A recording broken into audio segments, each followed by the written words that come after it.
With the All-Star Game just a few days away, the last two NBA All-Star events that took place in Los Angeles was 7 years apart. In 2011, where Kobe Bryant won All-Star Game MVP, and 2004, when Shaquille O'Neal won it. What's up, guys? My name is Wilson. With All-Star activities coming up, it's the third time where the events will be held in Los Angeles over the last 14 years. A lot has changed since then, especially certain great players who are forgotten. Let's dive right into it. Number 5. The 2004 All-Star Game has 6 different first-time All-Stars, 4 in the East, which included Michael Redd, Ron Artest, Kenyon Martin, and Jamal McGlory.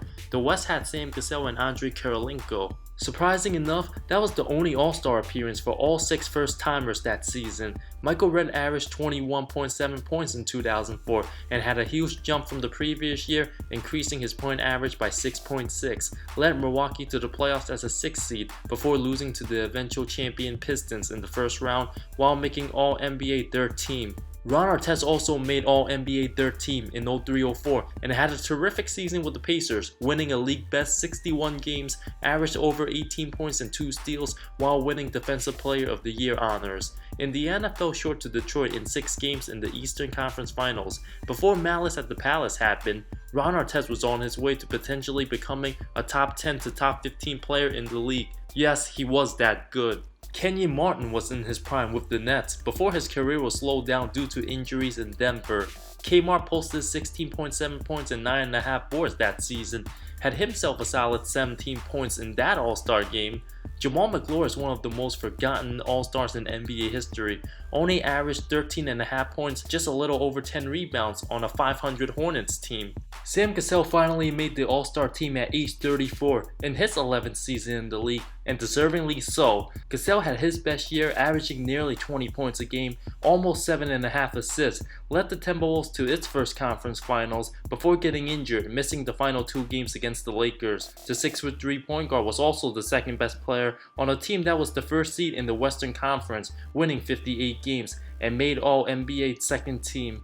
Andrei Kirilenko was one of the best all-around players that season, filling up every part of the stat sheet, averaging 16.5 points, over 8 rebounds, 3 assists, 2 steals, and 3 block shots. Number 4. Going back to Jamal McGlory in his first and only All-Star game, the 6'11" center led the East with 19 points on 9 of 16 shooting, while the game did come down to the final minute, with the West escaping with a 136-132 victory. If it wasn't for some missed free throws down the stretch, the East might have won, and Jamal McGlory would have been All-Star Game MVP. As a result of the poor free throw shooting, both teams shot 50% from the line, with the West going 5 of 10, while the East finished 11 of 22, tied for the lowest free throw percentage in All-Star Game history. Number 3.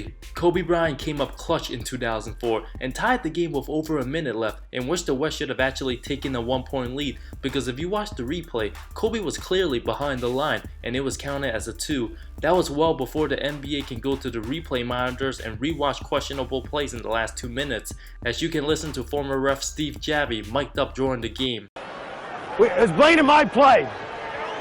You were on the other side of the court. We both didn't see it, so we can't count a 3. We got to count a 2. Well, we didn't see it. We can't look at replay. Number 2. On to 2011, where Kobe Bryant put up a game-high 37 points and 14 rebounds, along with winning his 4th All-Star Game MVP, tying Bob Pettit for most all-time. Bryant also set an All-Star Game record with 10 offensive rebounds. LeBron James also had himself a night, despite a failed attempt on a potential chase-down block on Kobe, and instead he was left trailing behind. James made his first All-Star appearance as a member of the Miami Heat in 2011, posting the 2nd triple-double in All-Star Game history and the first since Michael Jordan in '97. LeBron finished with 29 points, 12 rebounds, and 10 assists. Will James get another triple-double this year at Staples Center? A high possibility which remains to be seen. Number 1. 2011 was the last time Manu Ginobili was an All-Star at age 33. 7 years later, Manu is still playing in the NBA and producing as a very solid role player in perhaps his final season. The 6'6" shooting guard averaged nearly 17.5 points and 5 assists, led the Spurs to 61 wins that season. Coach Greg Popovich was his good luck charm during the 2 years Manu made the team, with Pop being the coach in both 2005 and 2011. Some honorable mentions include Blake Griffin in 2011, who became the first rookie All-Star since Yao Ming in 2003, and is likely the only guy to do it this decade. But don't sleep on this year's NBA draft class, cause there's a lot of excellent prospects. Both Carmelo Anthony and Darren Williams made their final All-Star game as a member of the Western Conference before they were traded a few weeks later to the New York metropolitan area, with Williams ending up with the Nets in New Jersey, then Brooklyn, and Carmelo as a Knick. Russell Westbrook also made his first All-Star game in 2011 in his hometown, and since there's no current Laker or Clipper All-Star to bring the trophy home, Russ might be very hungry to go after his third All-Star game MVP. Thank you so much for watching this video. Let me know your thoughts on the upcoming 2018 All-Star Game. What are going to be some forgotten things or things you will remember? I talk NBA comparisons, hot takes, amazing storylines, and anything basketball related that will interest you. If you love the NBA, subscribe to my channel, and I'll see you next time.